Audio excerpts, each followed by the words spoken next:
نحمده ونصلي على رسوله الكريم. اعوذ بالله من الشيطان الرجيم. بسم الله الرحمن الرحيم. ولو يؤاخذ الله الناس بظلمهم ما ترك عليها من دابة ولكن يؤخرهم إلى أجل مسمى. آج میرے خیال ہے کچھ دو تین الفاظ صحیح مجھ سے پڑھے نہیں گئے. ایک تو مجھے لگتا ہے کہ وہ جو سجدے والی آیت تھی ظلالہ عن الیمین والشمائل تھا، میں نے شاید شمال پڑھا تھا اس کو، اور بھی شاید دو تین جگہوں پہ شاید زبان لڑکھڑائی تھی میری. تو مجھے اصل میں نزلہ تھا، میں نے آج وہ اینٹی الرجی کھائی ہوئی تھی، اس کی وجہ سے پوری طرح سینسز میرے حاضر نہیں تھے. تو بعد اللہ تعالیٰ معاف کرے جو بھی دو تین غلطیاں ہوئی ہیں اس میں. وَلَوْ يُؤَاخِذُ اللَّهُ النَّاسَ بِظُلْمِهِمْ مَا تَرَكَ عَلَيْهَا مِن دَابَّةٍ، اور اگر اللہ تعالیٰ انسانوں کو ان کے ظلم پر، ان کی زیادتیوں پر فوری طور پر پکڑ لے، مَا تَرَكَ عَلَيْهَا مِن دَابَّةٍ، تو وہ نہ چھوڑے زمین پر کوئی بھی چلنے والا، کوئی چوپایا یا کوئی جاندار. وَلَكِن يُؤَخِّرُهُمْ إِلَىٰ أَجَلٍ مُّسَمًّى، لیکن وہ ان کو ڈھیل دیتا ہے ایک متعین مدت تک. یعنی یہ اللہ تعالیٰ کی رحمت ہے. اگر اللہ تعالیٰ کی پکڑ کا قانون فوری طور پر بروئے کار آ جائے اور انسان جیسے ہی گناہ کرے ویسے ہی اللہ کی پکڑ آ جائے تو کوئی بھی جیتا نہ بچے، کیونکہ ہر انسان خطا کار ہے، ہر انسان سے غلطیاں ہوتی ہیں. تو اس دنیا میں اللہ تعالیٰ رسی دراز کرتے ہیں، مؤخر کرتے ہیں. فَإِذَا جَاءَ أَجَلُهُمْ لَا يَسْتَأْخِرُونَ سَاعَةً وَلَا يَسْتَقْدِمُونَ، تو جب آ جائے گا ان کی اجل یا ان کی وعدے کا وقت آ جائے گا تو نہ وہ اس سے پیچھے ہٹ سکیں گے اور نہ آگے سے رکھ سکیں گے. وَيَجْعَلُونَ لِلَّهِ مَا يَكْرَهُونَ وَتَصِفُ أَلْسِنَتُهُمُ الْكَذِبَ أَنَّ لَهُمُ الْحُسْنَى، اور وہ کرتے ہیں اللہ تعالیٰ کے لیے، اللہ کے لیے مقرر کرتے ہیں ما یکرہون، جس کو وہ خود ناپسند کرتے ہیں. یعنی اپنے لیے تو وہ بیٹیاں پسند نہیں کرتے، ناپسند کرتے ہیں، لیکن اللہ تعالیٰ کے لیے بیٹیاں تجویز کرتے ہیں کہ اللہ نے فرشتوں کو بیٹیاں بنایا ہے. وَتَصِفُ أَلْسِنَتُهُمُ الْكَذِبَ أَنَّ لَهُمُ الْحُسْنَى، اور ان کی زبانیں جھوٹ بیان کرتی ہیں کہ بے شک ان کے واسطے بھلائی ہے اور خوبی ہے. یہ جو مترفین ہوتے ہیں، جو مالدار لوگ ہوتے ہیں، دنیا میں خوشحال لوگ ہوتے ہیں، ان کو ہمیشہ یہ غلط فہمی ہو جاتی ہے کہ دیکھیں اللہ تعالیٰ ہمیں تمام تر کوتاہیوں کے باوجود، ہم شرک بھی کر رہے ہیں، کفر بھی کر رہے ہیں، زیادتیاں بھی کر رہے ہیں، لیکن اللہ تعالیٰ پھر بھی ہمیں نوازتا چلا جا رہا ہے. تو پھر ان کو یہ غلط فہمی ہو جاتی ہے کہ دنیا میں بھی ہمارے لیے بھلائی ہے اور آخرت میں بھی ہمارے لیے بھلائی ہوگی. اور وہ کہتے ہیں کہ وما اظن الساعۃ قائمہ، اور ویسے تو ہمارا کوئی گمان نہیں ہے کہ دنیا ختم ہوگی اور قیامت قائم ہوگی. وَلَئِن رُجِعْتُ إِلَىٰ رَبِّي أَنَّ لِي عِندَهُ لَلْحُسْنَىٰ، اگر ہمیں اللہ کی طرف لوٹا بھی دیا گیا تو وہاں بھی ہمارے لیے خیر ہی خیر ہے. تو کہا یہی کہتے ہیں کہ بھئی ہمیں وہاں پر بھی بھلائی ملے گی. لَا جَرَمَ أَنَّ لَهُمُ النَّارِ، یہ بات بالکل طے ہے، اس میں کوئی شبہ نہیں ہے کہ ان کے لیے خیر نہیں ہے بلکہ ان کے لیے جہنم ہے. وَأَنَّهُمْ مُفْرَطُونَ، اور وہ بڑھائے جا رہے ہیں. ایک ترجمہ تو اس کا یہ ہے کہ ان کو ڈھیل دی جا رہی ہے، وہ بڑھائے جا رہے ہیں. اور ایک یہ ہے کہ یہ لوگ سب سے پہلے جہنم میں ڈالے جائیں گے اور جہنم میں باقی آنے والوں کے پیش رو ہوں گے. یعنی یہ جو لیڈر لوگ ہیں جو یہ کہتے ہیں کہ ہم وہاں پر بھی مزے کریں گے، کہا کہ نہیں، یہ سب سے پہلے جہنم میں ڈالے جائیں گے اور اب بعد میں آنے والوں کا گویا وہ استقبال کریں گے. یہی فرط کا لفظ ہے جو نبی اکرم صلی اللہ علیہ وسلم نے اپنے بارے میں ارشاد فرمایا کہ انا فرطکم علی الحوض، وہ جو ایک حوض ہے جو اللہ نے مجھے دیا ہے، کہا کہ میں اس پہ تمہارا پیش رو ہوں گا، میں میر سامان ہوں گا تمہارے لیے، اور میں جب تم لوگ وہاں پر آؤ گے تو اس میں سے میں تمہیں جو ہے وہ حوض میں سے جام پلاؤں گا، اور جو ایک مرتبہ اس حوض میں سے پی لے گا تو اس کو پھر کبھی پیاس نہیں ستائے گی. تاللہ لقد ارسلنا الی امم من قبلک فزین لهم الشیطان اعمالهم فہو ولیہم اليوم ولہم عذاب علیم. اللہ کی قسم، بے شک ہم نے بھیجے رسول آپ سے پہلے مختلف امتوں میں، تو شیطان نے ان کے لیے ان کے اعمال کو مزین کر دیا، یعنی وہ کوتاہیاں کر رہے تھے، سرکشیاں کر رہے تھے، اور شیطان ان کو بڑھاوا دیتا تھا کہ بہت خوب، بہت اچھے عمل کر رہے ہو۔ فَهُوَ وَلِيُّهُمُ الْيَوْمَ، تو وہ آج بھی دنیا میں بھی ان کا رفیق ہے اور کارساز ہے۔ وَلَهُمْ عَذَابٌ عَلِيمٌ، اور ان کے لیے دردناک عذاب ہے۔ وَمَا أَنزَلْنَا عَلَيْكَ الْكِتَابَ إِلَّا لِتُبَيِّنَ لَهُمُ الَّذِي اخْتَلَفُوا فِيهِ، اور ہم نے یہ کتاب آپ پر نازل نہیں کی مگر اس لیے تاکہ آپ جن چیزوں میں یہ اختلاف میں پڑے ہوئے ہیں یہ چیزیں ان پہ واضح کر دیں۔ وَهُدًى، اور یہ کتاب ہم نے اس لیے نازل کی ہے کہ یہ ہدایت بنے، وَرَحْمَةً، اور رحمت بنے، لِقَوْمٍ يُؤْمِنُونَ، ان لوگوں کے لیے جو ایمان لانے والے ہیں، یعنی یہ قرآن ایمان لانے والوں کے لیے دنیا میں ہدایت کا سبب ہے اور آخرت میں رحمت کا سبب ہے۔ وَاللَّهُ أَنزَلَ مِنَ السَّمَاءِ مَاءً فَأَحْيَا بِهِ الْأَرْضَ بَعْدَ مَوْتِهَا، اور اللہ نے اتارا آسمان سے پانی اور اس کے ذریعے زمین کو اس کی موت کے بعد دوبارہ زندہ کر دیا۔ إِنَّ فِي ذَلِكَ لَآيَةً لِقَوْمٍ يَسْمَعُونَ، بے شک اس میں نشانی ہے ان لوگوں کے لیے جو سنتے ہیں، یعنی جو حق بات کے لیے اپنے کان کھلے رکھتے ہیں۔ قرآن مجید یہ بات بیان کرتا ہے کہ دیکھو زمین مردہ پڑی ہوتی ہے، اللہ تعالیٰ اس پر پانی برساتے ہیں، وہ زندہ ہو جاتی ہے۔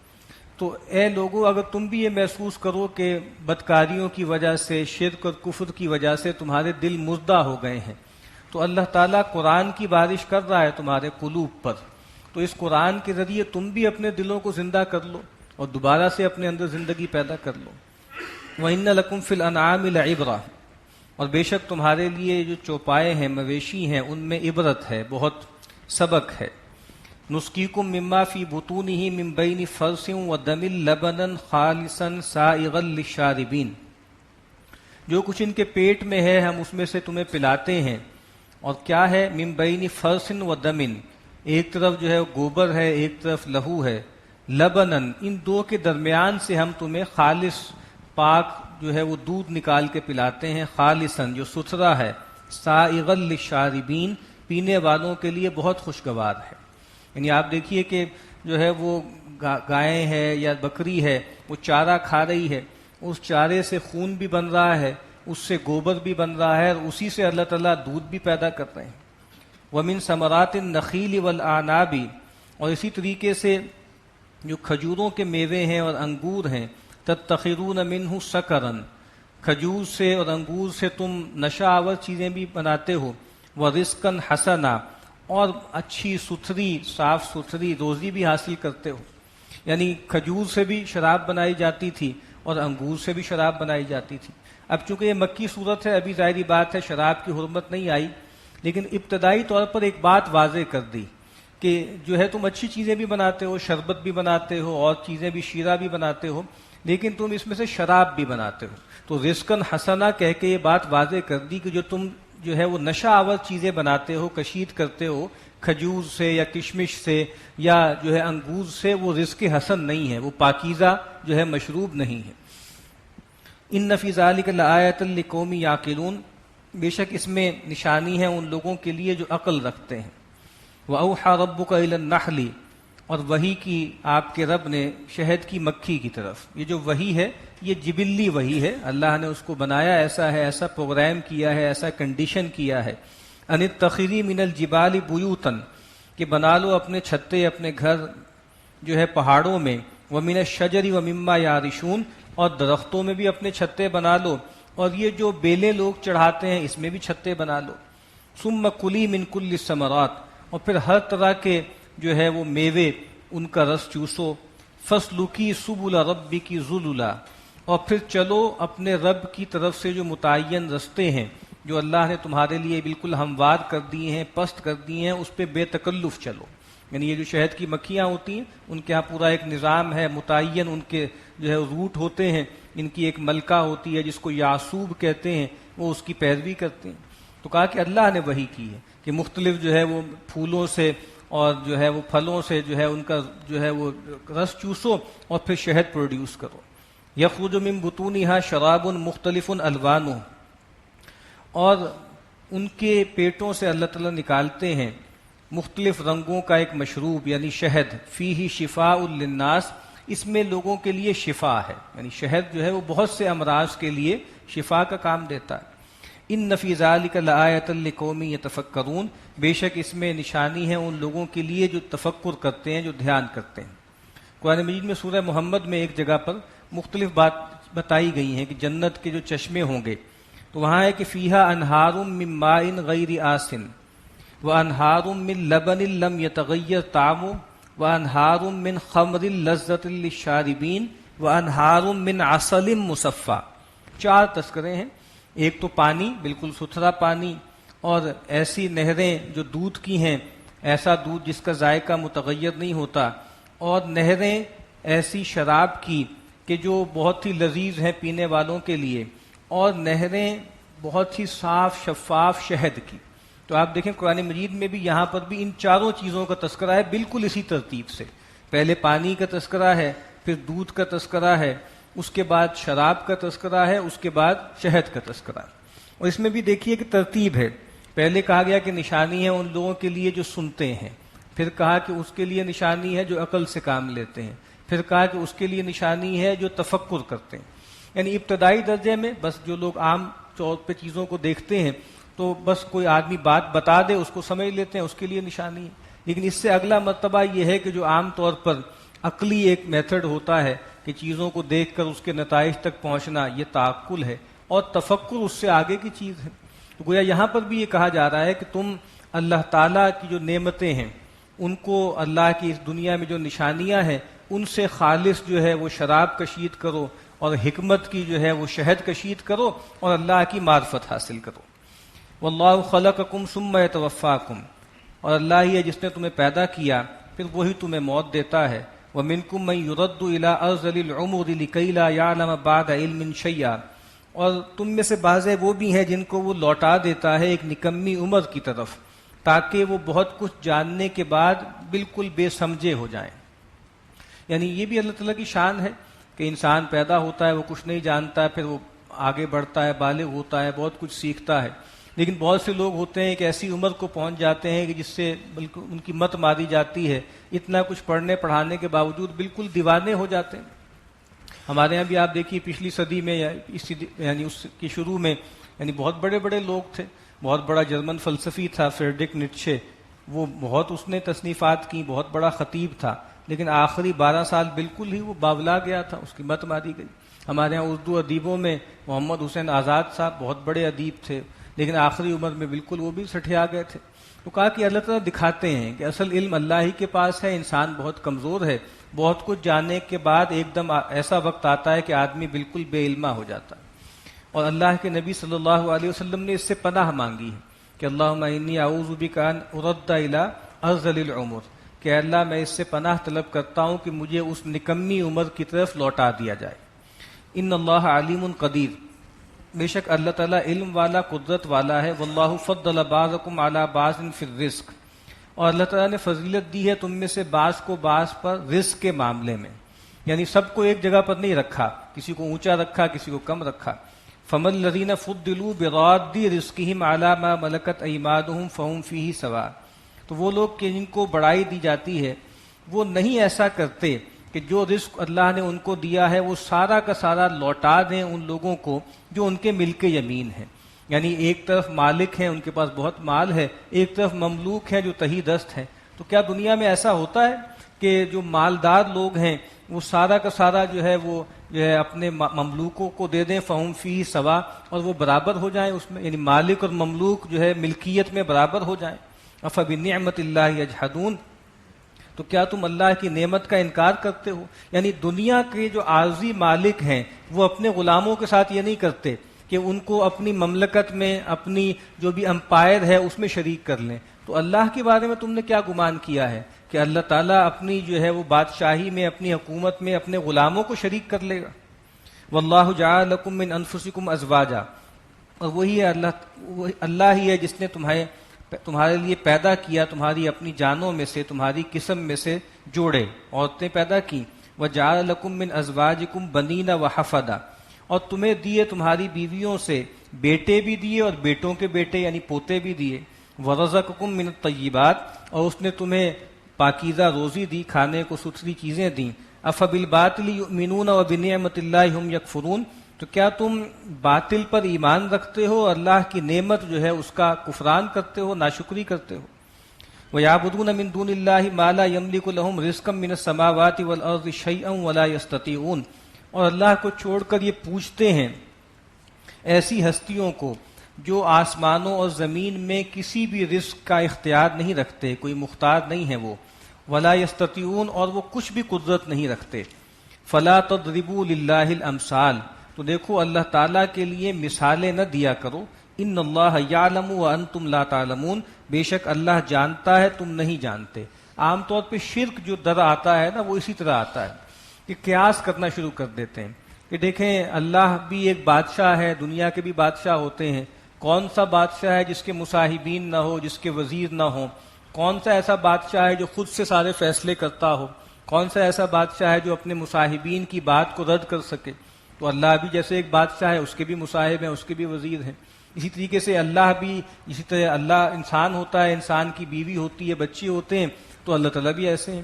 آج ہمارے ہاں بھی اس طرح کی مثالیں دی جاتی ہیں کہ بھئی دیکھو اگر تمہیں جو ہے وہ بادشاہ تک پہنچنا ہے تو پہلے وزیر تک جانا ہوگا، پھر وزیر تمہیں بادشاہ تک پہنچائے گا، یا اگر تمہیں چھت پہ جانا ہو تو چھت کے لیے تمہیں سیڑھی چاہیے، یا دیکھو مثالیں اس طرح کی بہت جاہل قسم کے لوگ دیتے ہیں کہ دیکھیے جی جو تربیلا میں جو ہے وہ بجلی پیدا کی جاتی ہے، وہ اگر بالکل براہ راست آپ کے گھر اس کی تار لا کے رکھ دی جائے تو آپ کا گھر بالکل جل جائے گا۔ تو پہلے جو ہے وہ پاور اسٹیشن میں آتا ہے، وہاں سے ٹربائن میں آتا ہے، وہاں سے اس کے بعد جو ہے وہ آپ کے گھر کے پاس آتا ہے، اور پھر اس کے بعد وہاں سے آپ کو ملتا ہے۔ تو اسی طریقے سے اللہ تعالیٰ جو ہے وہ رزق دیتے ہیں، چیزیں دیتے ہیں، اس کے بھی یہ ذریعے ہیں، وسائط ہیں اور اسباب ہیں، اور ان کے ذریعے اللہ نوازتا ہے۔ اور اللہ تک اگر پہنچنا بھی ہے تو اولیاء اللہ کو پہلے خوش کرنا ہوگا، ان کو راضی کرنا ہوگا، پھر اللہ تک پہنچو گے۔ تو یہی ہوتا ہے کہ اللہ کو قیاس کیا جاتا ہے، اللہ کے لیے مثالیں دی جاتی ہیں۔ ضرب اللہ مثلا عبدا مملوکا، اللہ نے بیان کی ہے ایک مثال ایک بندے کی جو کہ بالکل مملوک ہے، لا یقدر علی شیء، جو کسی چیز پر قدرت نہیں رکھتا، ومن رزقناہ منا رزقا حسنا، اور ایک وہ آزاد مرد ہے جس کو ہم نے دیا بہت اچھا رزق دیا، بہت پاکیزہ روزی دی، فہو ینفق منہ سرا وجہرا، سو وہ خرچ کرتا ہے اس میں سے چھپا کر بھی اور سب کے روبرو بھی۔ ہل یستوون، کیا یہ دونوں برابر ہیں؟ الحمدللہ، کل شکر کل تعریف اللہ کے لیے ہے، بل اکثرہم لا یعلمون، لیکن ان کی اکثریت جانتی نہیں۔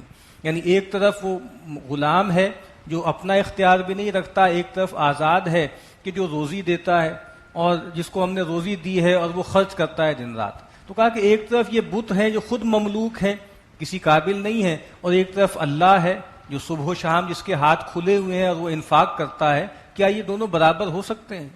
وَضَرَبَ اللَّهُ مَثَلَ الرَّجُلَيْنِ أَحَدُهُمَا أَبْكَمُ لَا يَقْدِرُ عَلَى شَيْءٍ وَهُوَ كَلٌّ عَلَى مَوْلَاهُ، اور اللہ تعالیٰ نے مثال بیان کی ہے دو مردوں کی، ان میں سے ایک بالکل گونگا ہے، وہ کسی چیز کی مقدرت نہیں رکھتا، کسی کام جوگا نہیں ہے، اور وہ اپنے مالک پر نرا بوجھ ہے۔ اینما یوجہ لا یاتی بخیر، جہاں کہیں وہ اس کو بھیجتا ہے تو کوئی خیر لے کر نہیں آتا۔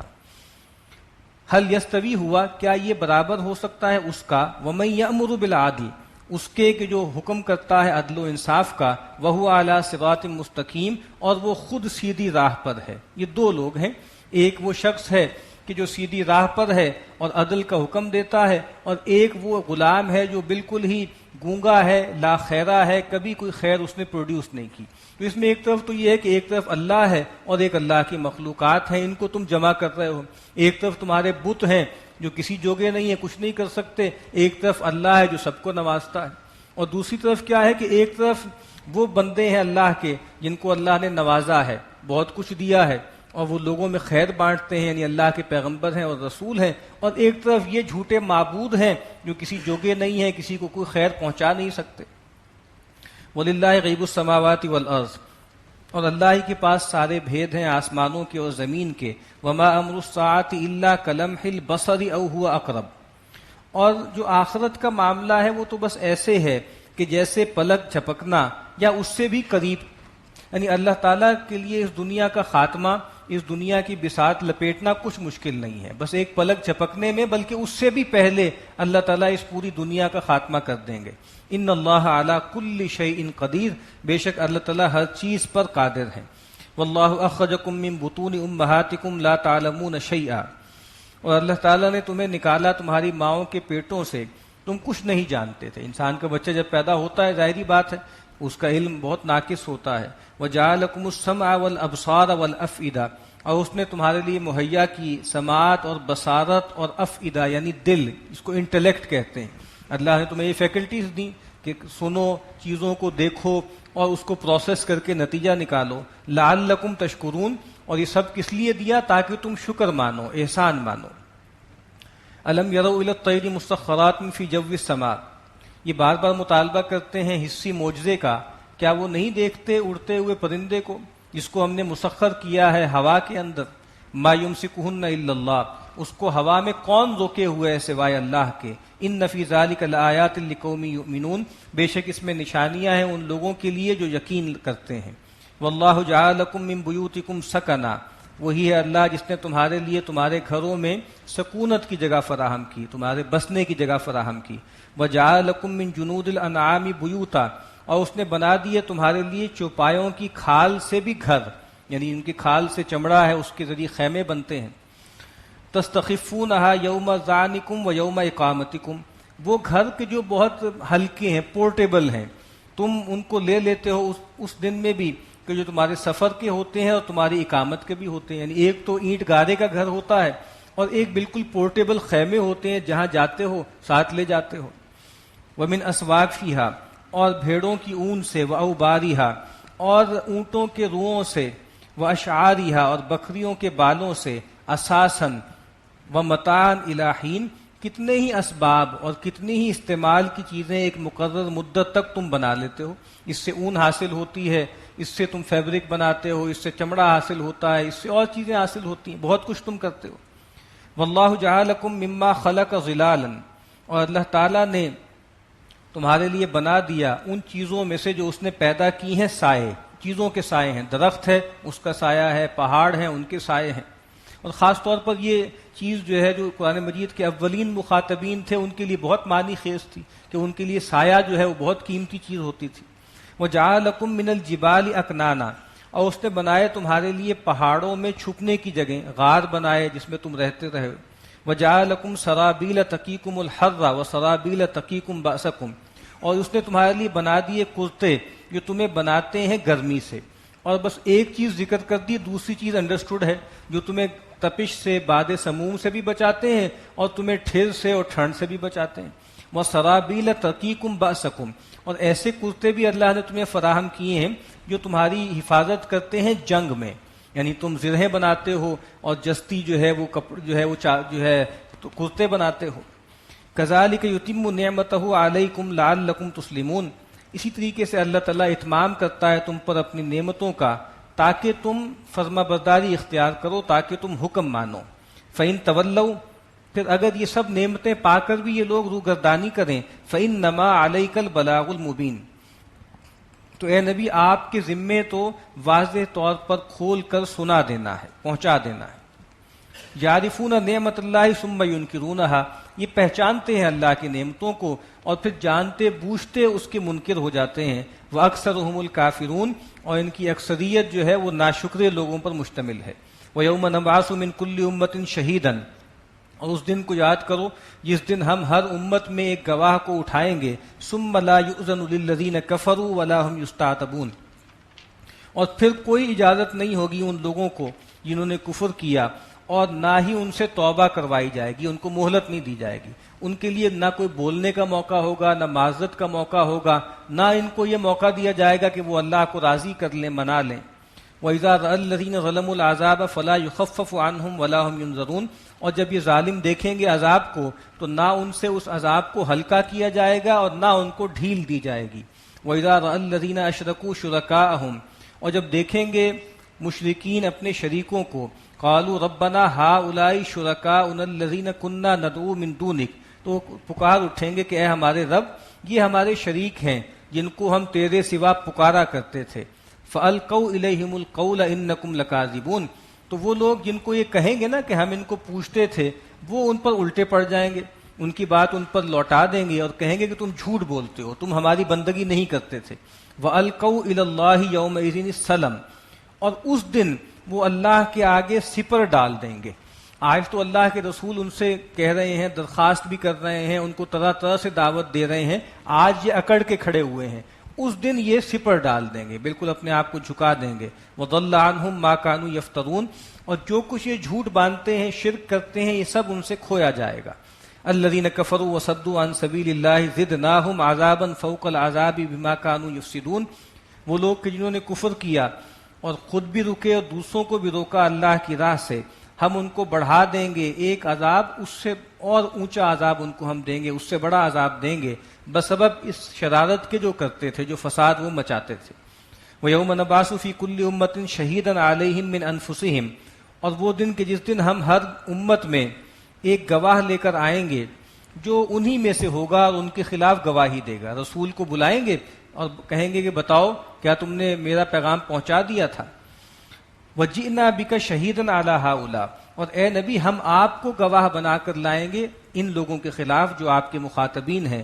وَنَزَّلْنَا عَلَيْكَ الْكِتَابَ تِبْيَانًا لِكُلِّ شَيْءٍ، اور اے نبی ہم نے آپ پر ایک ایسی کتاب اتاری ہے جس میں ہر چیز کا کھلا بیان ہے، جو چیزیں انسان کو از قسم ہدایت درکار ہیں، آخرت میں کامیابی کے لیے جو کچھ درکار ہے، اس میں ہر چیز کی وضاحت ہے۔ وَهُدًى وَرَحْمَةً، اور یہ ہدایت ہے اور رحمت ہے، وَبُشْرَى، اور خوشخبری ہے، لیکن کن لوگوں کے لیے؟ للمسلمین، ان لوگوں کے لیے جو فرما بردار ہیں۔ ان اللہ یأمر بالعدل والإحسان وإیتاء ذی القربى وینہی عن الفحشاء والمنکر والبغی یعظکم لعلکم تذکرون۔ یہ بہت ہی عظیم آیت ہے۔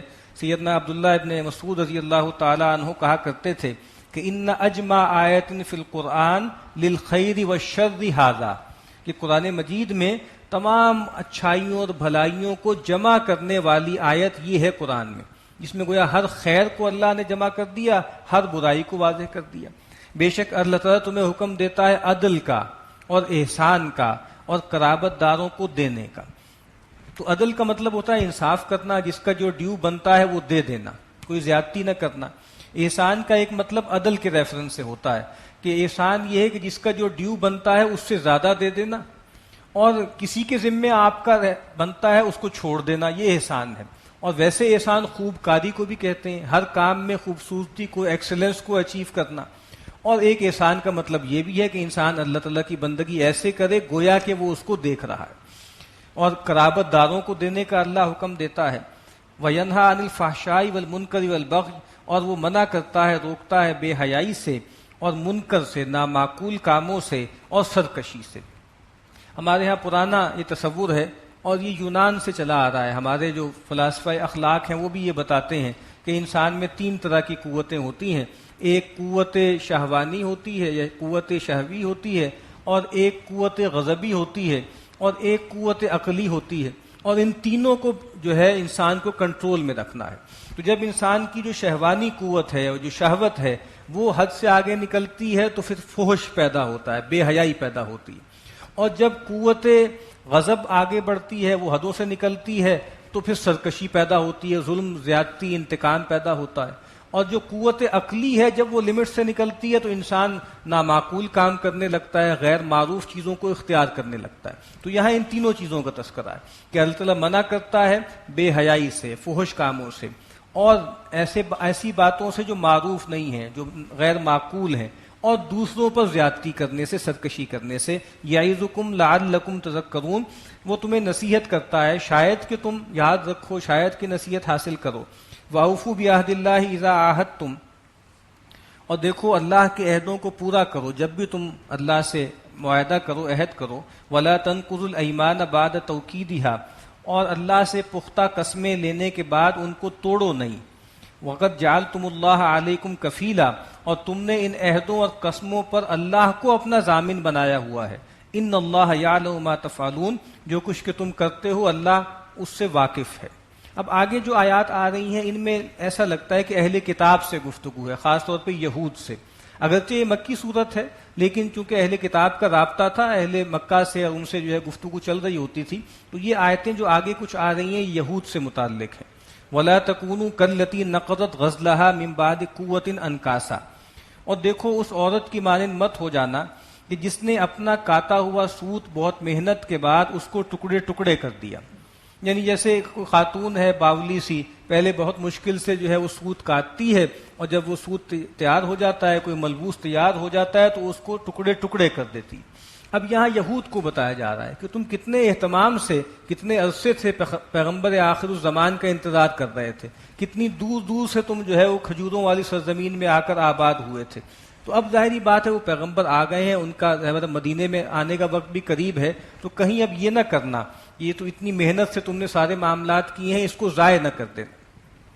تتخذون ایمانکم دخلا بینکم، تم اپنی قسموں کو بہانہ بناتے ہو ایک دوسرے پہ دخل دینے کا، ان تکون امۃ ہی اربا من امہ، اور تمہارا مسئلہ کیا ہے؟ سب سے بڑا تمہارا مسئلہ یہی ہے کہ تم یہ نہیں چاہتے کہ کوئی امت تمہاری امت سے بڑی بھی بن جائے۔ ربا یربو کا مطلب ہوتا ہے، اسی سے سود کا لفظ ہے، اونچا ہو جانا، اوپر اٹھ جانا، کہ ان کو جیسے یہ ایک مسئلہ تھا کہ بھائی ہم بنی اسرائیل ہیں، ہم پیغمبروں کی اولاد ہیں، ہمیشہ اللہ نے ہمیں نوازا کتاب و شریعت کے ذریعے، اب کیسے ہو سکتا ہے کہ بنی اسماعیل کو اللہ نواز دیں؟ تو کہا کہ یہ مسئلہ ہے تمہارا۔ انما یبلوکم اللہ بہ، اللہ تعالیٰ تمہیں اس کے ذریعے آزماتا ہے، یہ تمہاری آزمائش ہو گئی ہے کہ تم اصل میں حق پرست ہو یا قوم پرست ہو، اس سے واضح ہو جائے گا۔ وَلَيُبَيِّنَنَّ لَكُمْ يَوْمَ الْقِيَامَةِ مَا كُنْتُمْ فِيهِ تَخْتَلِفُونَ، اور اللہ تعالیٰ ضرور بھی ضرور قیامت کے دن تم پر واضح کر دے گا ہر وہ مسئلہ جس میں تم اختلاف کرتے رہے۔ وَلَوْ شَاءَ اللَّهُ لَجَعَلَكُمْ أُمَّةً وَاحِدَةً، اور اگر اللہ چاہتا تو تم سب کو ایک ہی گروہ، ایک ہی فرقہ بنا دیتا۔ وَلَكِنْ يُضِلُّ مَن يَشَاءُ وَيَهْدِي مَن يَشَاءُ، لیکن وہ جس کو چاہتا ہے گمراہ کر دیتا ہے اور جس کو چاہتا ہے راہیاب کرتا ہے۔ وَلَتُسْأَلُنَّ عَمَّا كُنْتُمْ تَعْمَلُونَ، اور تم سے ضرور بضرور پوچھ ہوگی ان چیزوں کے بارے میں جو تم کرتے رہے۔ وَلَا تَتَّخِذُوا أَيْمَانَكُمْ دَخَلًا بَيْنَكُمْ، اور دیکھو اپنی قسموں کو جو ہے آپس میں ایک دوسرے کو دھوکہ دینے کا ذریعہ نہ بناؤ۔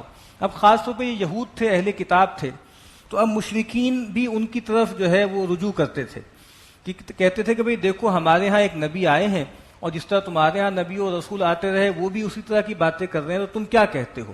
تو یہ مشرکین کو قسمیں کھا کھا کے یقین دلاتے تھے کہ نہیں کچھ بھی نہیں ہے جی، یہ ہو ہی نہیں سکتا، نبوت و رسالت تو ہماری میراث ہے، ہمارے اندر ہی آنی ہے، تمہارے اندر تو ایسے نبی آ ہی نہیں سکتے۔ یعنی قسمیں کھا کھا کر دوسروں کو بھی اللہ کے رسول کی راہ سے روکتے تھے۔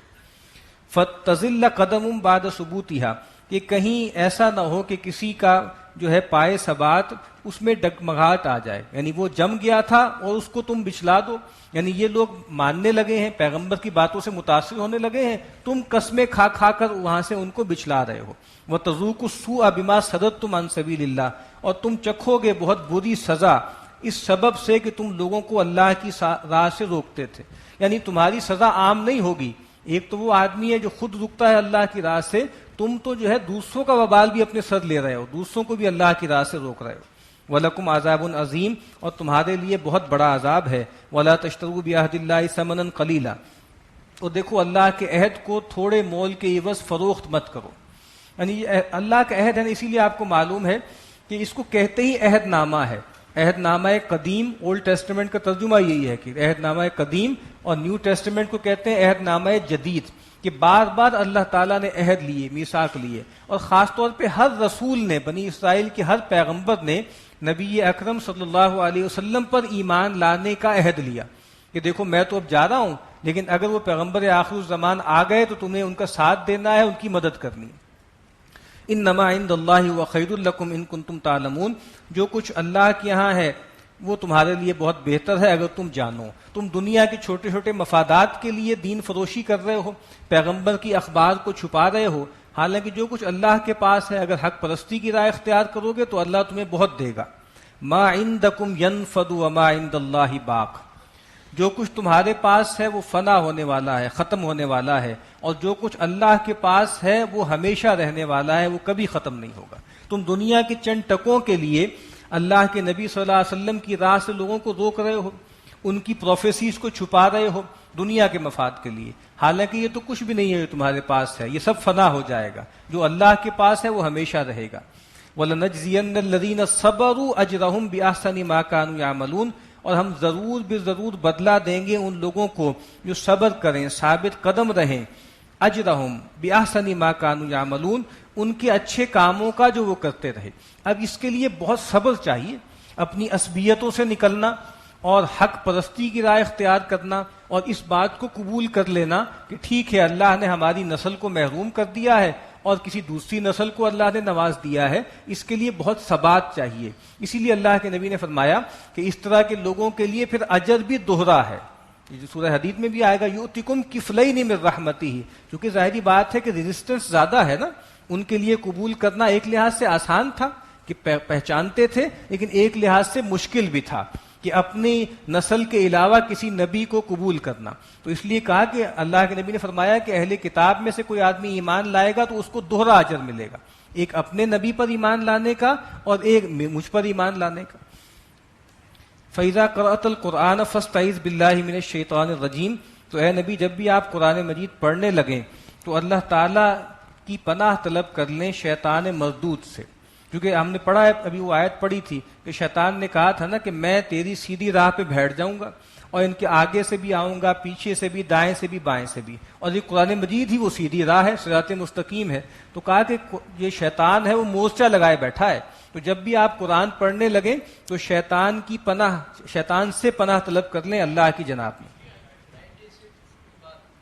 اچھا ٹھیک ہے، من عمل صالحا من ذکر او انثی وہو مؤمن فلنحیینہ حیاتا طیبہ، جس کسی نے بھی نیک عمل کیے، چاہے وہ مرد ہو اور چاہے وہ عورت ہو، شرط کیا ہے کہ وہ مومن ہو، فلنحیینہ حیاتا طیبہ، تو ہم ضرور بھی ضرور اس کو دیں گے ایک پاکیزہ زندگی، وَلَنَجْزِيَنَّهُمْ أَجْرَهُمْ بِأَحْسَنِ مَا كَانُوا يَعْمَلُونَ، اور ہم ضرور بھی ضرور بدلہ دیں گے ان کو اچھا، جو وہ اچھے کام کرتے تھے اس کا بہت اچھا بدلہ دیں گے۔ اب یہاں بتا دیا گیا کہ آخرت میں اجر پانے کی دو شرائط ہیں، ایک ایمان اور ایک عمل صالح، یعنی نیک عمل کرے انسان لیکن وہ نیک عمل ایمان کے ساتھ ہوگا تو مقبول ہوگا، ورنہ پھر وہ ظاہر کو دکھاوے کی نیکی ہے۔ فَإِذَا قَرَأْتَ الْقُرْآنَ فَاسْتَعِذْ بِاللَّهِ مِنَ الشَّيْطَانِ الرَّجِيمِ، جب آپ قرآن مجید پڑھنے لگیں تو اللہ تعالیٰ سے پناہ طلب کر لیں شیطان رجیم سے۔ پیغمبر کو مخاطب کر کے واحد کے صیغے میں کہا گیا ہے، لیکن پوری امت کو بھی یہ کہا گیا، اسی لیے یہ بات کہی جاتی ہے کہ ٹھیک ہے بسم اللہ الرحمن الرحیم تو ہر اچھے کام سے پہلے پڑھنی چاہیے، بسم اللہ پڑھنی چاہیے، لیکن یہ جو تعوذ ہے یہ قرآن مجید کے ساتھ خاص ہے، اور کبھی اگر بسم اللہ آدمی نہ بھی پڑھے بھول جائے لیکن تعوذ بہرحال ضرور کرنا چاہیے، چونکہ اس کا متعین حکم آ گیا۔ انہ لیس لہ سلطان علی الذین آمنوا وعلی ربہم یتوکلون، اس شیطان کا کوئی زور نہیں ہے، کوئی اختیار نہیں ہے ان لوگوں پر جو ایمان لائیں اور جو اپنے رب پہ توکل کرتے ہیں، ایسے لوگوں پر اس کا بس نہیں چلتا۔ انما سلطانہ علی الذین یتولونہ، اس کا زور تو چلتا ہے ان لوگوں پر جو اس کو اپنا ولی بنا لیتے ہیں، جو شیطان سے دوستی کر لیتے ہیں، شیطان کو اپنا رفیق بنا لیتے ہیں، شیطان کا زور اسی پہ چلتا ہے۔ والذین هم به مشرکون، اور ان لوگوں پہ چلتا ہے کہ جو شرک کرتے ہیں، شریک کرتے ہیں اللہ کے ساتھ۔ وَإِذَا بَدَّلْنَا آیَةً مَكَانَ آیَةٍ وَاللَّهُ أَعْلَمُ بِمَا يُنَزِّلُ، اب یہ ایک اور مسئلہ جو یہود بھی پروپیگنڈا کرتے تھے، اس کے زیر اثر مشرکین بھی سوالات اٹھاتے تھے، کہا کہ جب ہم بدل دیتے ہیں ایک آیت کی جگہ دوسری آیت اور اللہ خوب جانتا ہے کہ اس نے کیا نازل کیا، قالوا انما انت مفتر، تو یہ کہتے ہیں کہ آپ تو افترا کرتے ہیں، آپ تو خود سے بنا لائے ہیں، بل اکثرهم لا يعلمون، بلکہ ان کی اکثریت جانتی نہیں۔ یہ کیا مسئلہ ہے کہ یہودی اعتراض کرتے تھے کہ ایک طرف آپ یہ کہتے ہیں کہ میں اسی گولڈن چین کا حصہ ہوں جس کا حصہ ابراہیم تھے اور موسیٰ تھے اور عیسیٰ تھے، اور دوسری طرف آپ بہت سی ایسی چیزیں جو تورات میں حرام تھیں یا یہود اور نصارہ کے لیے حرام تھی ان کو حلال کر دیتے ہیں، اونٹ کو آپ نے حلال کر دیا، چربی کو حلال کر دیا، اور بہت سی چیزوں کو حلال کر دیا۔ تو یہ پروپیگنڈا کرتے تھے کہ یہ کیسے ہو سکتا ہے کہ آپ اسی روایت میں کھڑے ہوں۔ کہا کہ یہ تو نسخ ہے، اللہ تعالیٰ کسی حکم کو نئے حکم کے ذریعے بدل دیتا ہے، یہ اللہ کا اختیار ہے۔ قل نزلہ روح القدس من ربک بالحق، اے نبی فرما دیجئے اس قرآن کو نازل کیا ہے، اتارا ہے اللہ نے، یعنی اس کو لے کر آئے ہیں روح القدس یعنی سیدنا جبریل، اب آپ کے رب کی طرف سے حق کے ساتھ۔ کیوں لے کر آئے ہیں؟ لیثبت الذین آمنوا، تاکہ اس کے ذریعے ثبات عطا کریں ان لوگوں کو جو ایمان لائے، وہدی وبشریٰ للمسلمین، اور یہ ہدایت ہے اور بشارت ہے فرما برداروں کے لیے. وَلَقَدْ نَعْلَمُ أَنَّهُمْ يَقُولُونَ إِنَّمَا يُعَلِّمُهُ بَشَرٌ. اور ہمیں خوب معلوم ہے کہ یہ لوگ کہیں گے کہ اس کو سکھاتا ہے کوئی انسان. اب یہ مشرکین کا ایک اور پروپیگنڈا تھا کہ اصل میں انہوں نے کوئی غلام رکھا ہوا ہے، اس سے ڈکٹیشن لیتے ہیں، اور کوئی اجمی غلام ہے جو ان کو سکھاتا ہے.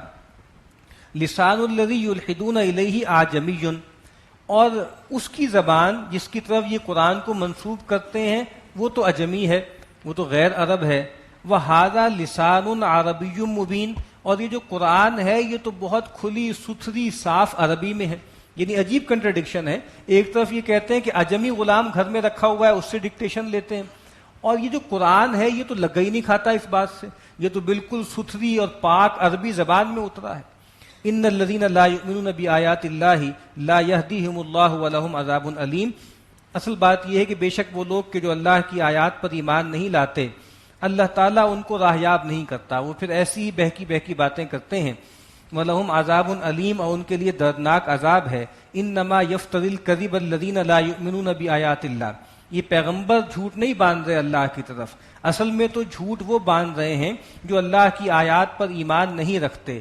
وَأُولَٰئِکَ هُمُ الْکاذِبُونَ، اور یہی لوگ ہیں جو اصل میں جھوٹے ہیں. من کفر باللہ من بعد ایمانہ، جس نے بھی انکار کیا اللہ کا اس پر ایمان لانے کے بعد، الا من اکرہ، مگر یہ کہ اس کو مجبور کر دیا جائے، اس کے ساتھ زبردستی ہو. وقلبہ مطمئن بالایمان، اور اس کا دل ایمان پر مطمئن ہو. یعنی ایک ہی صورت ہے کہ انسان ایمان لانے کے بعد کبھی کلمہ کفر کہہ دے، اور وہ صورت یہ ہے کہ گن پوائنٹ پہ اس سے کلمہ کہلوایا جائے، یا اتنا اس کو مجبور کر دیا جائے کہ زچ ہو کے وہ یہ کلمہ کہہ دے. اس کی تو معافی ہے. جو اس طرح ہوا بھی ایسے معاملات، سیدہ سمیہ اور سیدنا عمار جو تھے، سیدنا یاسر جو تھے، یہ بزرگ تھے، اور ان کو ستایا گیا اور ان سے کہا گیا کہ بھئی تم کفر کر دو اللہ کا، شرک کو انڈوس کر دو، لیکن انہوں نے بات نہیں مانی اور ان کو ظالمانہ طور پہ شہید کر دیا گیا.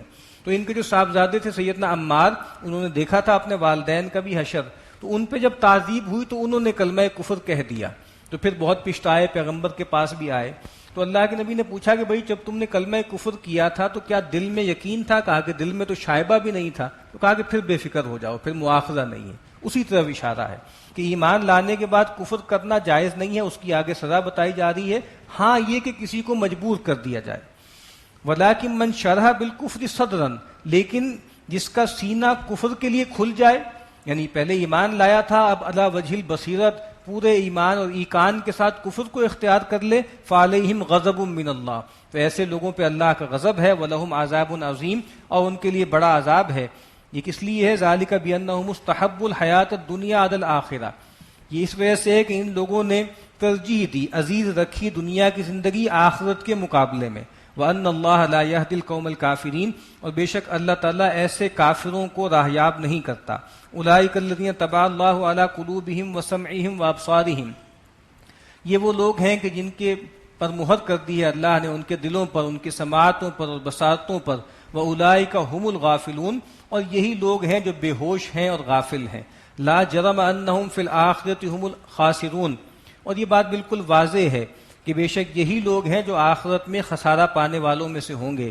ثُمَّ إِنَّ رَبَّكَ لِلَّذِينَ هَاجَرُوا مِن بَعْدِ مَا فُتِنُوا، پھر بے شک آپ کا رب ان لوگوں کو جنہوں نے ہجرت کی اس کے بعد کہ ان کو آزمایا گیا تھا. ثُمَّ جَاهَدُوا وَصَبَرُوا، پھر انہوں نے جہاد کیا اور صبر کے ساتھ، استقامت کے ساتھ دین پہ قائم رہے. إِنَّ رَبَّكَ مِن بَعْدِهَا لَغَفُورٌ رَحِيمٌ، تو اس سب کے بعد بے شک آپ کا رب بخشنے والا، رحم کرنے والا ہے. یعنی اگر کچھ لوگوں کے ساتھ ایسا معاملہ ہو گیا، سیدنا عمار کے ساتھ ہو گیا، اس کے بعد انہوں نے ہجرت کی، جہاد کیا، اللہ کے لیے نیک کام کیے، تو کہا کہ یہ تمام چیزیں کفارہ بن جائیں گی. یوم تأتی کل نفس تجادل عن نفسها، وہ دن کہ جس دن ہر جان خود اپنی طرف سے آرزو کرتی ہوئی آئے گی، کوئی دوسرا اس کی طرف سے وکالت نہیں کر سکے گا، اس کو اپنا مقدمہ خود لڑنا ہوگا. وَتُوَفَّى كُلُّ نَفْسٍ مَّا عَمِلَتْ، اور ہر نفس نے جو کچھ کیا ہوگا اس کو اس کا پورا پورا بدلہ دے دیا جائے گا. وَهُمْ لَا يُظْلَمُونَ، اور ان پر کچھ بھی ظلم نہیں ہوگا. وَضَرَبَ اللَّهُ مَثَلًا قَرْيَةً كَانَتْ آمِنَةً مُطْمَئِنَّةً يَأْتِيهَا رِزْقُهَا رَغَدًا مِّن كُلِّ مَكَانٍ، اور اللہ تعالیٰ مثال بیان کرتا ہے ایک ایسی بستی کی کہ جو بہت مطمئن تھی، امن میں تھی، اور ہر طرف سے جو ہے رزق با فراغت اس پر آتا تھا. فکفرت بانعم اللہ، اس نے کیا کیا؟ اس نے اللہ تعالیٰ کی نعمتوں کا کفران کیا، ناشکری کی. فَأَذَاقَهَا اللَّهُ لِبَاسَ الْجُوعِ وَالْخَوْفِ بِمَا كَانُوا يَصْنَعُونَ، تو اللہ تعالیٰ نے ان کو پہنا دیا، اس بستی کو پہنا دیا بھوک اور خوف کا لباس بسبب ان اعمال کے جو وہ کرتے تھے. ہم نے بار بار 2 دفعہ وہ آیت پڑھی کہ اللہ تعالیٰ اگر کسی پر کوئی نعمت کسی کو دیتا ہے تو اللہ تعالیٰ وہ نعمت کھینچتا نہیں ہے واپس، جب تک کہ لوگ اپنے آپ کو اندر سے خراب نہ کر لیں، کرپٹ نہ کر لیں، ناشکرے نہ ہو جائیں. تو اب مثال دی جا رہی ہے، یہ مثال قوم سبا کی بھی ہو سکتی ہے، اس کا آگے قصہ آئے گا، اور یہ خود اہل مکہ کی بھی ہے کہ اللہ تعالیٰ نے ان کو رزق دیا سیدنا ابراہیم علیہ السلام کی دعا کی وجہ سے کہ اے اللہ تو جو ہے ہر طرف سے رزق جو ہے ان کے لیے فراہم کر دینا. لیکن ان پر بھی قحط آئے. نبی اکرم صلی اللہ علیہ وسلم نے ایک خاص موقع پر گویا ان کے خلاف دعا کی تھی کہ اے اللہ تو ان پر قحط لے آ، جیسے تو قحط لے کر آیا تھا سیدنا یوسف کی قوم پر، ویسا قحط لے کر آیا. تو بہت سختی آ گئی، بہت برے حالت میں ہو گئے، مرنے لگے. پھر نبی اکرم صلی اللہ علیہ وسلم کے پاس آئے روتے پیٹتے کہ دعا کیجیے ہم سے یہ قحط جاتا رہے. تو کہا کہ ان کے ساتھ بھی یہ معاملہ ہوا اور قوموں کے ساتھ بھی ہوا، اور یہ عام ہے کہ جو بستی اگر مطمئن ہوگی ہر طرف سے رزق آئے گا، اگر ناشکری کرے گی تو اللہ خوف کا اور بھوک کا لباس ان کو پہنا دیں گے. کیونکہ یہ سب سے بڑی نعمتیں ہیں کہ انسان امن سے ہو، اور دوسری بات یہ ہے کہ اس کی بنیادی روزی اس کو میسر ہو. اسی لیے آپ دیکھتے ہیں کہ جو اہل قریش تھے ان کو اسی پر ابھارا گیا. الذی اطعمہم فلیعبدوا رب ھذا البیت الذی اطعمہم من جوع وآمنہم من خوف، اس کی طرف اشارہ ہے. اور یہ ہم اپنے ملک کے حوالے سے بھی دیکھ سکتے ہیں کہ ہمارا ملک جو ہے اللہ نے ہمیں امن سے رکھا، ہر طرح سے روزی دی، لیکن ہم نے ناشکری کی. تو آج دیکھیے سب سے بڑے مسئلے 2 کون سے ہیں؟ شام کو ٹی وی کھول کے بیٹھ جائیں، ہر ٹاک شو میں ایک ہی مسئلہ ہے نا کہ جی سب سے بڑا مسئلہ ہمارا معاشی ہے، اور معاشی مسئلہ اس وقت تک حل نہیں ہوگا جب تک کہ دہشت گردی ختم نہیں ہوگی. تو آپ دیکھیے نا، ریڈیوس کر لیں اپنے تمام مسائل کو تو ہر جگہ یہی 2 بتائے جائیں گے کہ ایک امن و امان کا مسئلہ ہے، اور ایک جو ہے مسئلہ وہ روزگار کا ہے اور معاشی مسئلہ ہے. تو ہمیں بھی جو ہے اللہ نے یہ بھوک کا اور خوف کا لباس پہنایا ہوا ہے. وَلَقَدْ جَاءَهُمْ رَسُولٌ مِّنْهُمْ فَكَذَّبُوهُ، اور بے شک پہنچے جب آئے ان کے پاس ان کے رسول جو انہی میں سے تھے، فَكَذَّبُوهُ، تو انہوں نے ان کو جھٹلایا. فَأَخَذَهُمُ الْعَذَابُ وَهُمْ ظَالِمُونَ، تو اللہ نے ان کو پکڑ لیا عذاب سے اور وہ گناہگار تھے. فَكُلُوا مِمَّا رَزَقَكُمُ اللَّهُ حَلَالًا طَيِّبًا، تو سو کھاؤ جو اللہ تعالیٰ نے تمہیں رزق دیا ہے، پاکیزہ رزق دیا ہے اس کو کھاؤ، اور حلال رزق دیا ہے اس کو کھاؤ. وَاشْكُرُوا نِعْمَتَ اللَّهِ إِن كُنتُمْ إِيَّاهُ تَعْبُدُونَ، اور اللہ کی نعمت کا شکر کرو، احسان مانو اگر تم اسی کی پوجا کرتے ہو. إِنَّمَا حَرَّمَ عَلَيْكُمُ الْمَيْتَةَ وَالدَّمَ وَلَحْمَ الْخِنزِيرِ وَمَا أُهِلَّ لِغَيْرِ اللَّهِ بِهِ. یہ پہلے بھی آیت آ چکی ہے کہ بے شک اللہ نے تو تم پہ بس یہی حرام ٹھہرایا ہے، مردار اور خون اور جو ہے خنزیر کا گوشت، اور وہ جس کو اللہ کے سوا کسی اور کے نام پہ ذبح کیا گیا ہو. فمن استر غیر باغ ولا عاد، اور پھر جو ناچار ہو جائے اور اس کے اندر آمادگی نہ ہو اور نہ وہ حد سے آگے بڑھے. فإن اللہ غفور الرحیم، تو بے شک اللہ تعالیٰ بخشنے والا رحم کرنے والا ہے. ولا تقولوا لما تصف ألسنتكم الكذب هذا حلال وهذا حرام لتفتروا على الله الكذب، اور دیکھو اپنی زبانوں سے خود سے بنا کے جھوٹ نہ بولو کہ یہ حلال ہے اور یہ حرام ہے، تاکہ تم اللہ پر جھوٹ اور افترا باندھو. یعنی جس طرح اہل کتاب کرتے تھے اور جس طرح مشرکین کرتے تھے کہ یہ فلاں کھیتی حرام ہے، یہ فلاں چوپایا حرام ہے، یہ فلاں بت کے لیے خاص ہے. ان الذین یفترون علی اللہ الکذب لا یفلحون، بے شک وہ لوگ کہ جو اللہ پہ جھوٹ باندھتے ہیں یہ کبھی فلاح نہیں پائیں گے. متاع قلیل، یہ تھوڑا سا فائدہ ہے دنیا کا. وَلَهُمْ عَذَابٌ علیم، اور انجام کار ان کے لیے دردناک عذاب ہے. وَعَلَى الَّذِينَ هَادُوا حَرَّمْنَا مَا قَصَصْنَا عَلَيْكَ مِن قَبْلُ، اور وہ لوگ کہ جو یہودی ہوئے ان پہ ہم نے حرام ٹھہرایا تھا جو ہم پہلے آپ کو پڑھ کے سنا چکے. سورہ انعام میں بتا دیا کہ ہم پہ کیا کیا حرام ٹھہرایا تھا. ہم نے جو ہے وہ چربی حرام ٹھہرائی تھی اور چیزیں حرام ٹھہرائی تھیں. وما ظلمناہم ولکن کانوا انفسہم یظلمون، اور ہم نے ان پر کوئی زیادتی نہیں کی لیکن وہ خود اپنے اوپر ظلم ڈھانے والے تھے. وہ چیزیں بھی اصلاً ہم نے حرام نہیں کی تھیں، لیکن ان کی فقہا کی جو ہے کج بحثیوں اور مین میخ نکالنے کی وجہ سے اللہ نے وہ ان پہ حرام کر دی. ثم ان ربک للذین عملوا السوء بجہالۃ، پھر بے شک آپ کا رب ہے ایسا کہ وہ لوگ کہ جو برے اعمال کریں نادانی سے. ثم تابوا من بعد ذلك واصلحوا، پھر اس کے بعد وہ توبہ کر لیں اس سے اور اپنے معاملات سدھار لیں، سنوار لیں. ان ربک من بعدها لغفور الرحیم، بے شک آپ کا رب اس سب کے بعد بھی ان کو بخشنے والا اور ان پر رحم کرنے والا ہے. ٹھیک ہے جو کیا انہوں نے، شرک کرتے رہے، اللہ پہ جھوٹ باندھتے رہے، اپنی مرضی سے حلال حرام کرتے رہے، لیکن اب بھی لوٹ آئیں، اب بھی توبہ کر لیں تو اللہ بخشنے والا، رحم کرنے والا ہے. ان ابراہیم کان امۃ قانتا، بے شک ابراہیم تو اپنی ذات میں پیشوا ہیں، اپنی ذات میں ایک امت ہیں، قانتاً اور فرما بردار ہیں، للہ اللہ کے، حنیفاً اور یکسو ہیں.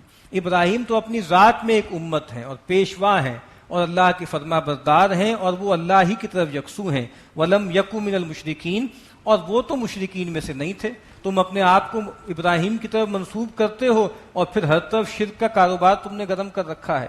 ابراہیم کون تھے؟ شاکرا لانعمہ، وہ تو اللہ تعالیٰ کی نعمتوں کا احسان ماننے والے تھے، شکر گزار تھے. اجتباہ وہداہ الی صراط مستقیم، اللہ تعالیٰ نے ان کو برگزیدہ کر لیا، چن لیا اور ان کی رہنمائی کی سیدھی راہ کی طرف. وآتیناہ فی الدنیا حسنہ، اور ہم نے ان کو دی دنیا میں بھی بھلائی. وإنہ فی الآخرۃ لمن الصالحین، اور بے شک آخرت میں بھی وہ نیکوکاروں میں ہوں گے. ثم اوحینا الیک ان اتبع ملۃ ابراہیم حنیفا، پھر ہم نے آپ کی طرف وحی کی کہ آپ پیروی کریں ابراہیم علیہ السلام کے دین کی، ان کی ملت کی. ابراہیم جو کہ حنیف تھا، یکسو تھا. وما کان من المشرکین، اور وہ مشرکوں میں سے نہیں تھا. یہ بات پہلے بھی عرض کی گئی ہے کہ جیسے بائی ڈیفالٹ آپ کو یہ حکم دیا گیا تھا کہ جس چیز کے بارے میں اللہ تعالیٰ کوئی نیا حکم نازل نہ کرے تو آپ ملت ابراہیم کی پیروی کریں، جو دین حنیف ہے اس کو فالو کریں. انما جعل السبت علی الذین اختلفوا فیہ، بے شک ہفتے کا دن جو مقرر کیا گیا تھا وہ ان لوگوں پر کیا گیا تھا جنہوں نے اس کے معاملے میں اختلاف کیا. وَإِنَّ رَبَّكَ لَيَحْكُمُ بَيْنَهُمْ يَوْمَ الْقِيَامَةِ فِيمَا كَانُوا فِيهِ يَخْتَلِفُونَ، اور بے شک آپ کا رب فیصلہ کر دے گا ان کے درمیان قیامت کے دن ہر اس معاملے میں جس میں یہ اختلاف کرتے تھے. یعنی جس طرح میں نے کہا تھا نا قبلے کے معاملے میں تھا، قبلہ اول و آخر ہمیشہ سے بیت اللہ الحرام ہی تھا جو مکے میں تھا، لیکن انہوں نے سرکشی کی تو اللہ تعالیٰ نے پھر جو ہے بیت المقدس کو ان کے لیے قبلہ قرار دے دیا. اسی طریقے سے تمام امتوں کے لیے جو مقدس دن تھا، عبادت کے لیے خاص دن تھا، وہ جمعے کا دن ہی تھا، لیکن انہوں نے آپس میں سر پھٹول کیا، سرکشی کی، تو اللہ تعالیٰ نے ہفتے کے دن کو یہود کے لیے خاص کر دیا اور اتوار کے دن کو نصارہ کے لیے خاص کر دیا. تو کہا کہ یہ ان کی اپنی سرکشی کی وجہ سے ہم نے ہفتے کا دن ان کے لیے مقرر کیا تھا. ادعو الی سبیل وان ربک لیحکم بینہم یوم القیامۃ فیما کانوا فیہ یختلفون ادعو الی سبیل ربک بالحکمہ، اے نبی اپنے رب کے رستے کی طرف دعوت دیجیے حکمت کے ساتھ، دانائی کے ساتھ، والموعظۃ الحسنہ، اور اچھی نصیحت کے ساتھ، بھلی اور بھلے واز کے ذریعے، وجادلہم باللتی ہی احسن، اور ان سے مجادلہ کیجیے، ان سے آرگو کیجیے اس طریقے سے جو سب سے عمدہ ہو، سب سے خوبصورت ہو. ڈاکٹر صاحب اس کو خاص طریقے سے بیان کیا کرتے تھے کہ کسی بھی سماج میں، کسی بھی سوسائٹی میں عام طور پہ 3 طرح کے لوگ ہوتے ہیں. ایک ایلیٹ طبقات ہوتے ہیں جو بات کو سمجھنا چاہتے ہیں، اعلیٰ وجہ البصیرت جاننا چاہتے ہیں اور چاہتے ہیں کہ اعلیٰ ترین انٹلیکچوئل لیول پر ان کو بات سمجھائی جائے. تو اس کے لیے کہا گیا کہ حکمت اور دانائی جو وزڈم ہے اس کے ذریعے دعوت دیں. جو عوام ہوتے ہیں عام طور پہ ان کے ذہن میں کوئی خاص جھاڑ جھنکار نہیں ہوتے، بس غفلت ہوتی ہے، تو اچھا واعظ کیا جائے، دلوں کو نرم کرنے والی بات کی جائے تو وہ دل میں پیئرس کر جاتی ہے، دل میں اتر جاتی ہے اور ان کی اصلاح ہو جاتی ہے. اور پھر کچھ گروہ ایسے ہوتے ہیں جو ادھار کھائے ہوتے ہیں، جو چاہتے ہیں کہ ہم مجادلہ کریں، ہم آرگو کریں، تو کہا کہ ان سے جو ہے وہ مجادلہ کرو، لیکن کہا کہ وہ مجادلہ بھی اچھا ہو، واعظ بھی اچھا ہو، کیونکہ واعظ بھی برا ہوتا ہے نا. واعظ ہو جس میں بازاری پن ہو، جس میں جھوٹے قصے ہوں، جس میں عجیب طرح کی ولگیرٹی ہو، اس طرح کے واعظ بھی ہوتے ہیں. آج بھی ہمارے یہاں ایسے واعظ ہوتے ہیں، لیکن کہا کہ واعظ بھی وہ ہو جو خوبصورت ہو. اور خوبصورت واعظ کون سا ہوتا ہے؟ جو قرآن کے ذریعے ہو، اور قرآن کے بعد نبی اکرم صلی اللہ علیہ وسلم کے صحیح فرامین کے ذریعے ہو. اور خاص طور پہ جن لوگوں کو لت پڑ جاتی ہے نا، ہمارے عام جو واعظین ہیں ان کے وعظوں کی، کہ جھوٹی سچی جو ہے روایتیں بیان ہو رہی ہیں، جنت کا بیان ہے، حور کا بیان ہے، تو آدھے آدھے گھنٹے کا وہ حور کا بیان ہے، اور وہ حور کا بیان سن کے لگتا ہے کہ وہ عجیب طریقے کا لسٹ فل قسم کا سیڈیوس کرنے والا بیان ہوتا ہے. جبکہ قرآن مجید آپ پڑھیے، قرآن مجید میں حوروں کا تذکرہ ہے، کس طرح پاکیزگی سے قرآن مجید اس کا ذکر کرتا ہے، وہ بیان بالکل اور ہے، اور صحیح روایات میں آپ جنت جہنم کا بیان پڑھیں تو وہ بالکل اور ہے۔ لیکن بدقسمتی یہ ہے کہ جن لوگوں کو ایسے واعظوں کی لت پڑ جاتی ہے، پھر قرآن مجید ان کو فیسینیٹ نہیں کرتا، قرآن مجید بہت ان کو روکھا پھیکا لگتا ہے۔ تو یہ بہت اہم بات ہے کہ واعظ بھی کرنا ہے تو قرآن کے ذریعے کیجئے اور صحیح روایات کے ذریعے کیجئے، لوگوں کو افسانے نہ سنائیں۔ اور کہا کہ جدال کریں ان کے ساتھ، اور بہت خوبصورتی کے ساتھ جدال کریں۔ جدال میں بھی ایسا رویہ نہ ہو کہ جو ہے جس طرح ہم پہلے پڑھ چکے ہیں کہ اگر یہ جو ہے ان کے جھوٹے معبودوں کو بھی گالی نہ دو تو کیا ہوگا کہ یہ پلٹ کے تمہارے سچے معبود کو گالی دینے لگیں گے۔ تو اس میں بھی اچھا رویہ اختیار کیا جائے۔ اور اس میں بھی آپ خاص طور پہ دیکھیے کہ واعظ کو بھی، موعظت کو بھی اور جدال کو، ان دونوں کو کوالیفائی کیا ہے، موعظہ حسنہ اور جدال احسن، لیکن حکمت کو کوالیفائی نہیں کیا، کیونکہ حکمت اپنی ذات میں خیر ہے۔ یعنی حکمت کے بارے میں نہیں کہا کہ اچھی حکمت کے ذریعے آپ بتائیں، حکمت خیر ہی خیر ہے۔ وَمَن یُؤْتَ الْحِکْمَةَ فَقَدْ أُوتِیَ خَیْرًا کَثِیرًا، جس کو دانائی عطا کی گئی اس کو تو خیر کثیر عطا کیا گیا۔ تو اسی لیے آپ دیکھیے کہ مجادلے کے بارے میں کہا کہ بھلے طریقے سے، اور وعظ کے بارے میں کہا کہ خوبصورت وعظ۔